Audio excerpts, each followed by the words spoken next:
Welcome to today's 5-minute Bible study in the book of Leviticus. Today we are looking at Leviticus chapter 12. Now you will recall that yesterday we began this section of Leviticus in chapters 11 through 15 that deal with the laws of ritual cleanness or ritual purity, matters of being clean and unclean in a ritual or a ceremonial sense. Now chapter 12 deals with the matter of how you are purified from uncleanness after childbirth. So we're going to read the entirety of the chapter. It's a very short chapter, and it has some interesting things that we want to talk about. The Lord said to Moses, "Now say to the Israelites, a woman who becomes pregnant and gives birth to a son will be ceremonially unclean for 7 days, just as she is unclean during her period.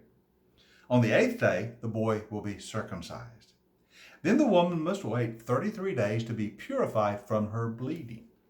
She must not touch anything sacred or go to the sanctuary until the days of her purification are over. Now, if she gives birth to a daughter, for 2 weeks the woman will be unclean as during her period. Then she must wait 66 days to be purified from her bleeding.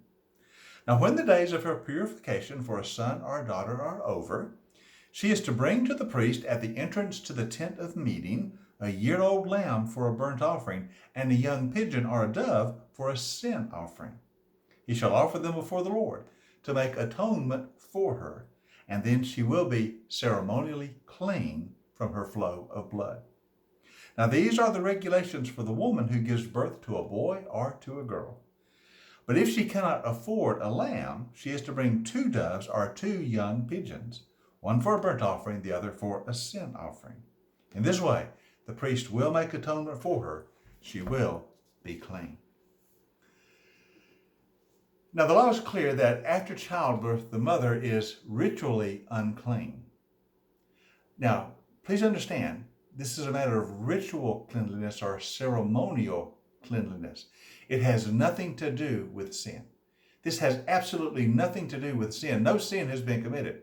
Obviously, the birth of a child is a wondrous, miraculous event, a gift of God. There is no sin involved. But in Old Testament understanding and in the law, the flow of blood, the loss of blood that accompanied childbirth, makes her ritually unable to go to worship for a time.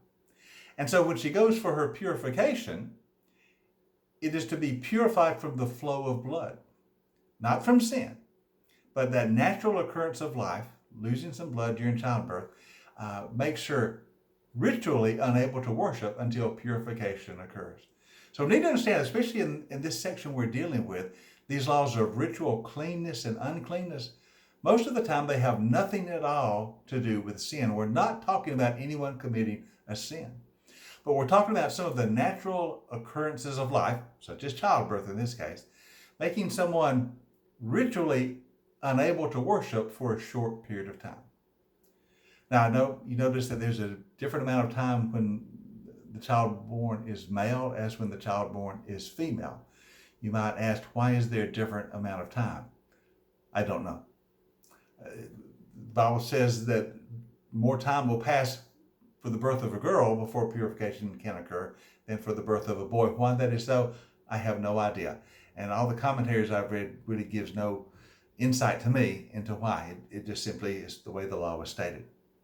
But after the prescribed time has passed, you are to take an offering to the tent of meeting, to the tabernacle, a lamb for a burnt offering, a dove or a pigeon for a sin offering, and your purification will be complete. Now, it's not that a sin has been forgiven, for there's no sin committed, but it's simply that for a time, because of a natural occurrence in life, in this case, the loss of blood, you have been ritually unable to worship, but now you are made ceremonially clean again.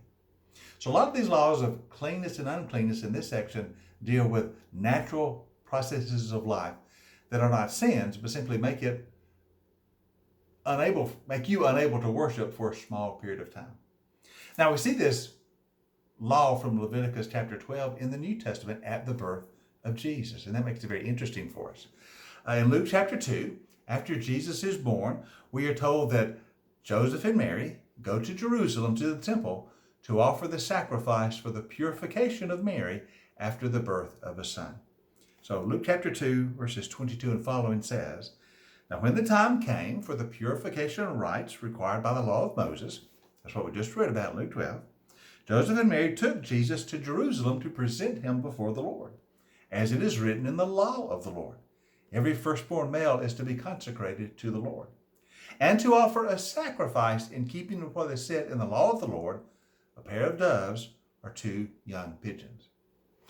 Now, you noticed in the law of Leviticus 12, it said you to bring a lamb for the burnt offering and a dove or a pigeon for the sin offering, unless the family was too poor to afford a lamb, and then they could bring either 2 doves or 2 young pigeons for the burnt offering and the sin offering.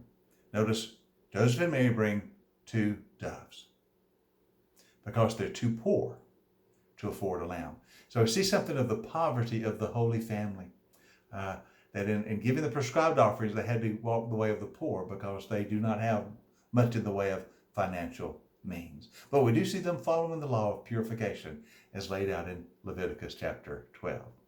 That's not very interesting that this law we read about in Leviticus 12, then we see enacted by the Holy Family after the birth of Jesus. Join us tomorrow. We'll continue looking at some of these laws of cleanness and uncleanness, ritually speaking, in this section of Leviticus. I hope you can join us next time for our 5-minute Bible study in the book of Leviticus.